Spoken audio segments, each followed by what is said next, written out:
નમસ્કાર દર્શક મિત્રો, હું છું એડવોકેટ સોનલ બારિયા. આપ સર્વનું સ્વાગત છે મારી ચેનલ લીગલ વિજ્ઞાનમાં. દર્શક મિત્રો, એક મિત્રનો પ્રશ્ન હતો કે મારી ખેતીની જમીનને મેં બિન ખેતીમાં તબદીલ કરાવી છે, પરંતુ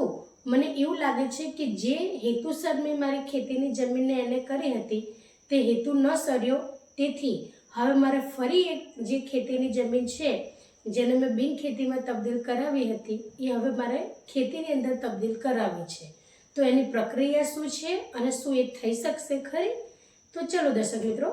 જે મિત્રનો પ્રશ્ન છે તેને આજે આપણે વિડીયોના માધ્યમથી સમજીએ. તો દર્શક મિત્રો,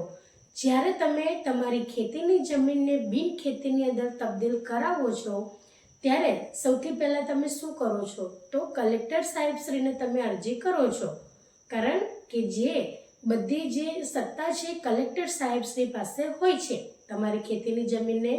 એને કરવી કે ન કરવી, અથવા તો એને કરેલી હોય તો એને બિન ખેતીની અંદર પછીથી તમારી જે થઈ ગઈ હોય એને ફરી ખેતીની અંદર તમારે તબદીલ કરવી કે ન કરવી. એટલે જે વસ્તુ માટે આપણે જેમને અરજી કરતા હોઈએ છીએ, જે કાર્ય માટે, એ જ કાર્ય માટે ફરી પાછી આપણે એનું પુનરાવર્તન કરવાનું રહે છે. એટલે દર્શક મિત્રો, જ્યારે તમારી ખેતીની જમીનને તમે બિન ખેતીની અંદર જ્યારે રૂપાંતર કરો છો ત્યારે તમારે અરજી કલેક્ટર સાહેબને કરવાની રહે છે, અને એમની જે મંજૂરી મળે છે મંજૂરીના આધારે જે તે તમારી પ્રક્રિયા છે, પ્રક્રિયાના અંતે તમારી જે ખેતીની જમીન હોય એ બિન ખેતીની અંદર તબદીલ થાય છે. તો સેમ પ્રક્રિયા છે કે તમારે ફરી પાછી એને વાળી જે ખેતીની જમીન છે એ જમીનને તમારે ખેતીની અંદર ફરી પાછી રૂપાંતરિત કરવી હોય તો પણ દર્શક મિત્રો તમારે કલેક્ટર સાહેબશ્રીને જ અરજી કરવાની રહે છે. અને એનો જે હેતુ છે, એટલે કે જે જમીન છે એનો ઉપયોગ શું દર્શાવવાનો રહેશે, તો તમારે જે બિન ખેતી છે તેની જગ્યાએ તમારે ખેતીનો ઉપયોગ કરવો છે તે રીતનું તમારે દર્શાવવાનું રહેશે. એટલે દર્શક મિત્રો, ફરી પાછા કલેક્ટર સાહેબશ્રી એ તમને પરવાનગી આપશે અને તમારું જે બિન ખેતીમાં રૂપાંતર થયેલી જે ખેતીની જમીન છે એનું ફરીથી પાછું ખેતીની અંદર થઈ શકશે. પરંતુ આની અંદર અમુક બાબતો એ ખૂબ જ ધ્યાનપૂર્વક સાંભળો,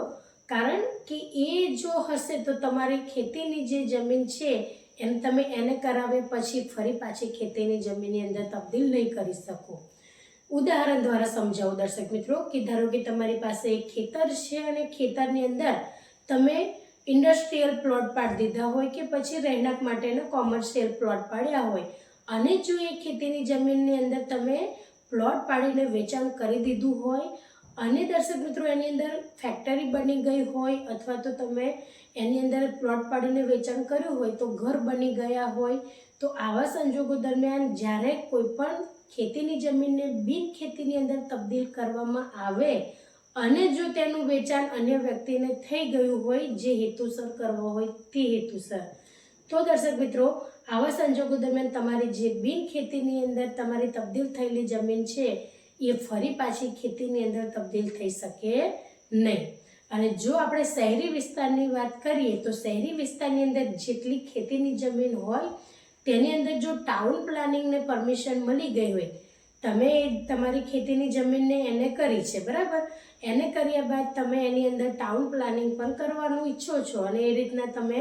પરવાનગી મેળવો છો. ટાઉન પ્લાનિંગ થઈ ગયા બાદ એની અંદર તમારે જે બાંધકામ છે તેની શરૂઆત પણ કરી દો છો, તો એવા સંજોગો દરમિયાન તમે ફરીથી પાછી એ જ જે ખેતીની જમીનને તમે બિન ખેતીની અંદર તબદીલ કરી હતી એ દર્શક મિત્રો એ તમારી જે બિન ખેતી જે છે જમીન એને ફરીથી તમે ખેતીની અંદર તબદીલ કરી શકતા નથી. એટલે ટૂંકમાં કે જે હેતુસર તમે તમારી ખેતીની જમીનને બિન ખેતીની અંદર તબદીલ કરી હોય એ હેતુ જો સર્યો હોય તો એવા સંજોગો દરમિયાન તમારી ખેતીની જમીન એ ભલે પછી તમારી પોતાની હોય, પરંતુ એને તમે બીજી વ્યક્તિને વેચાણ કરી દીધું છે, તો એવા સંજોગો દરમિયાન તમારી જે ખેતીની જમીન છે એ એનામાંથી ફરી પાછી ખેતીની જમીનની અંદર તબદીલી નહીં થઈ શકે. તમારી જે ખેતર હતું એની અંદર પ્લોટ પાડ્યા છે, ઇન્ડસ્ટ્રીયલ પ્લોટ પાડ્યા હોય ને જો એની અંદર કંપનીઓ સ્થપાઈ ગઈ હોય, અથવા તો એની અંદર સોસાયટીઓ બની ગઈ હોય, અથવા તો એની અંદર તમે એવું કહી શકીએ કે મોટી મોટી બિલ્ડિંગો બની ગઈ હોય, અપાર્ટમેન્ટ બની ગયા હોય, તો પછી તમે ફરી પાછા મંજૂરી મેળવવા માટે જાઓ કલેક્ટર સાહેબશ્રી પાસે તો ના મળે, કારણ કે એનો તો હેતુ આખો બદલાઈ ગયો હોય. ખેતીની જમીનને તમે જ્યારે બિન ખેતીની અંદર તબદીલ કરો છો,